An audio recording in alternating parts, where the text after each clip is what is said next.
قال رسول الله صلى الله عليه وسلم من قال لا إله إلا الله خالصا مخلصا دخل الجنة নবী করিম সাল্লাল্লাহু আলাইহি ওয়াসাল্লাম ইরশাদ করেছেন, যে ব্যক্তি খালেসভাবে একনিষ্ঠতার সাথে লা ইলাহা ইল্লাল্লাহ এই কালমাটি পাঠ করলো, দাখলাল জান্নাহ, সে যেন জান্নাতে প্রবেশ করলো। এই লা ইলাহা ইল্লাল্লাহ মুহাম্মাদুর রাসূলুল্লাহর মধ্যে দুইটি সেন্টেন্স, দুইটি বাক্য রয়েছে। একটি হচ্ছে তৌহিদের স্বীকৃতি, আরেকটা হচ্ছে রেসালতের স্বীকৃতি।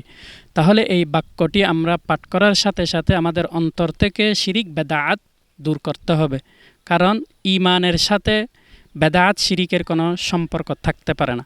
আপনি নামাজও পড়বেন, আপনি ইবাদতও করবেন, আবার শিরিক করবেন, গায়রুল্লাহকে সিজদা করবেন, আল্লাহ এটা কখনো অ্যাকসেপ্ট করবেন না।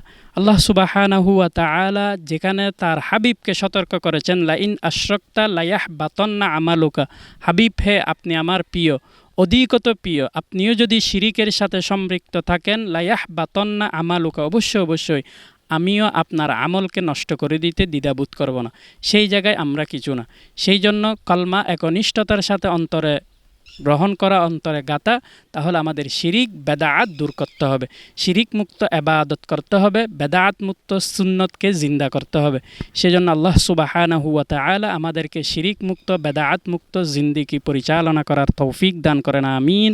আসসালামু আলাইকুম ওয়া রাহমাতুল্লাহি ওয়া বারাকাতুহু।